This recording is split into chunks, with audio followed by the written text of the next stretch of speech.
In this video, we are going to talk about how to factor expressions. Do you remember the distributive property?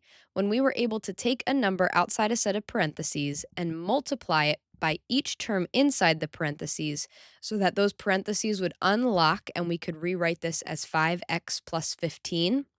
Well, factoring is going to do the exact opposite. We'll start with the expression 5x plus 15 and ask ourselves what is the greatest factor that we can take from a 5 and a 15. In this case, we're going to be able to divide each of them by 5, and then what's left inside those parentheses is an x plus 3. So what is factoring? It's the process of finding a factor that all numbers share and being able to divide it out of all of those terms. Let's go ahead and take a look. In this first example, we see 6x plus 12. So we want to figure out what is the greatest factor that both 6 and 12 have in common. And for this first example, I'm going to list them out for you here off to the side so you can see what our options are. Here are my factors of 6, the numbers that can multiply to get to 6. And here are my factors for 12. And as you look at the two lists, you see a few different options that they have in common, but the greatest factor that they have in common is the 6.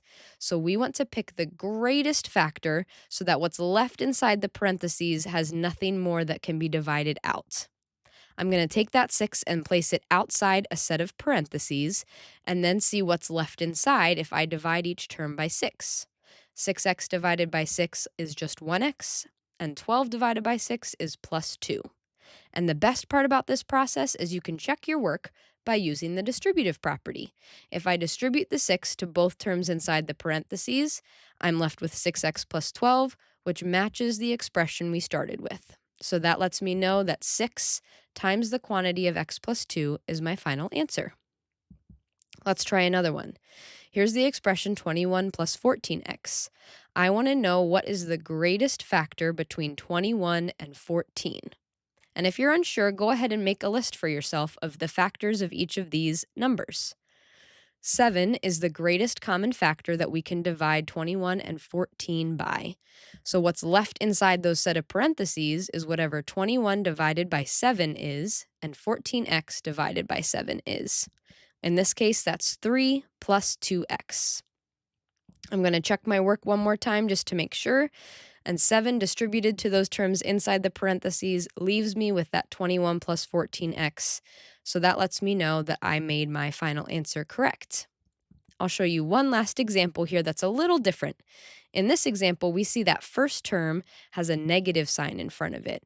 And I want to call out something, a habit to build right here at the start, that whenever the first term in an expression is negative, we want to factor out a negative number. That's going to make the expression inside the parentheses easier to read, and this concept will transfer into other algebraic concepts and classes, and so it's just a good habit to build from the beginning. So I'm still asking, what do 8 and 4 have in common? What factor is the greatest one that I can divide out?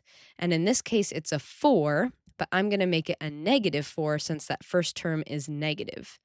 And let's see then what's inside the parentheses.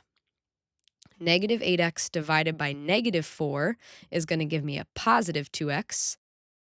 And 4 divided by negative 4 gives me a negative 1. So you notice that the signs have changed a little bit on the inside. Checking your work in this example is especially important just to make sure that the signs will play out the same way or as they should. If I distribute a negative 4, I'm going to be left with that same expression that I started with. So my signs are correct, and my final answer is negative 4 times the quantity of 2x minus 1. So, in summary, we can factor expressions by finding the greatest factor that each term shares and dividing it out of the expression. This will undo the distributive property. Thank you for watching, and if you're interested in learning more about TurtlEd, you could visit us at withturtled.com.